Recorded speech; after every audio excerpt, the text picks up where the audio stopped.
Entramos hoje no capítulo 15 do Apocalipse de Jesus, segundo São João.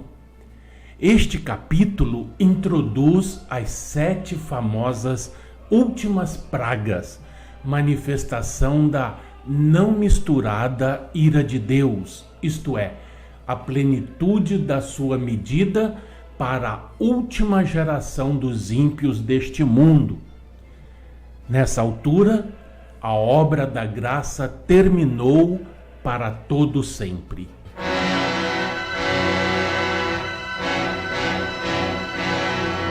Vi no céu outro sinal, grande e admirável. 7 anjos tendo os 7 últimos flagelos, pois com estes se consumou a cólera de Deus.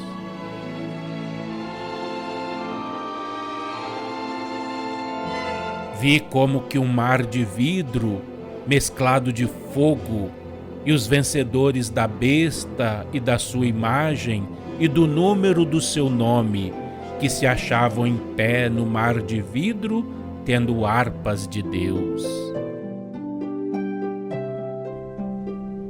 E entoavam o cântico de Moisés, servo de Deus, e o cântico do Cordeiro, dizendo: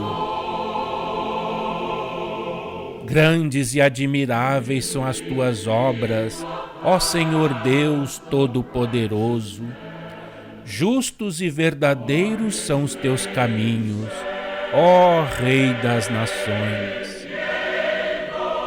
Quem não temerá e não glorificará o teu nome, ó Senhor? Pois só tu és santo. Por isso, todas as nações virão e adorarão diante de ti, porque os teus atos de justiça se fizeram manifestos.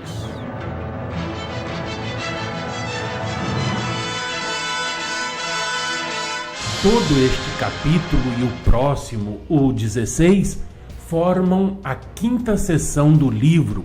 Apresenta a visão de 7 anjos que derramam sobre o mundo os cálices ou taças, cheios de vinho da ira de Deus, conforme tratamos quando comentamos o versículo 19 do capítulo anterior. Vamos então, para começar, pontuar alguns elementos. Começando pelo número 7, que aqui novamente surge. São 7 anjos com os 7 últimos flagelos.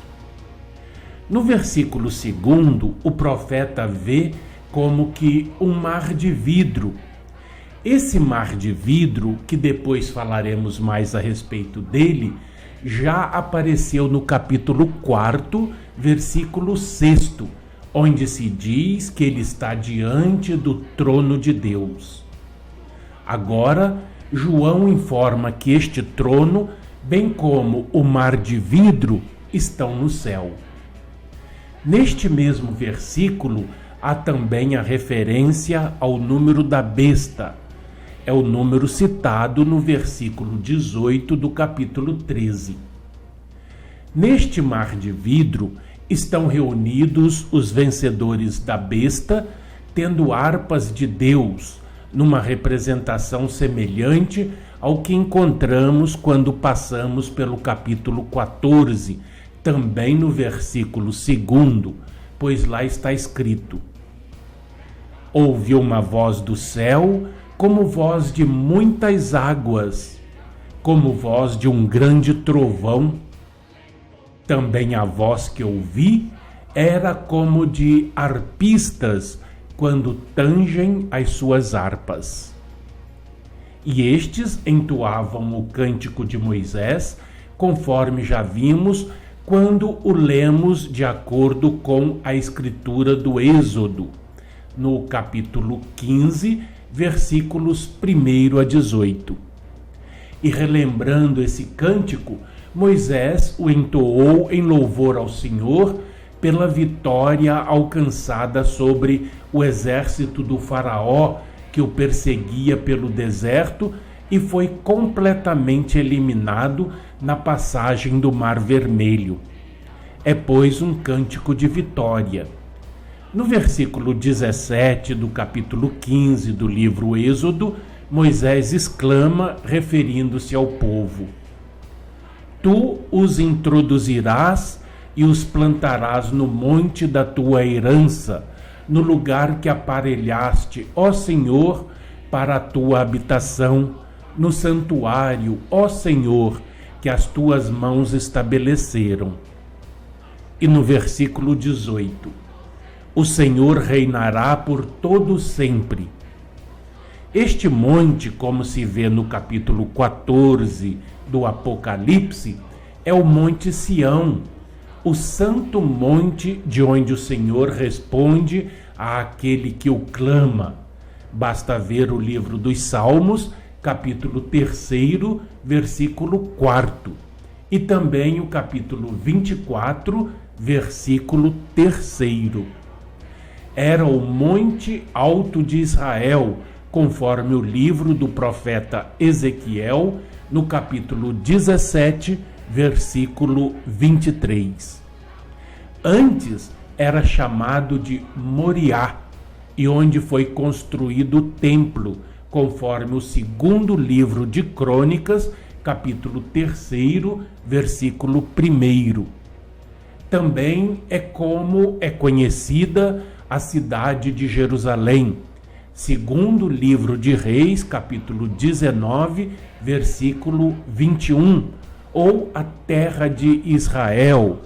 Basta ver Isaías, capítulo 34, versículo 8. Já o apóstolo Paulo, na sua epístola aos Hebreus, capítulo 12, versículo 22, o identifica como a Jerusalém celestial. A menção ao mar, aqui no Apocalipse, capítulo 15, versículo 2, recorda a vitória de Deus sobre os egípcios no Mar Vermelho. Este capítulo e o seguinte contém muitas alusões às pragas do Egito e ao êxodo dos israelitas naquela ocasião. Para compor os versículos 3 e 4 deste capítulo 15 do Apocalipse, São João toma emprestado as palavras de Jeremias no seu capítulo 10, versículo 7, e de Salmos no capítulo 86, versículo 9. Depois vocês deem uma lida em todos estes pontos indicados para reforçar o entendimento do estudo. Está bem? Então, um fraternal abraço e até a próxima.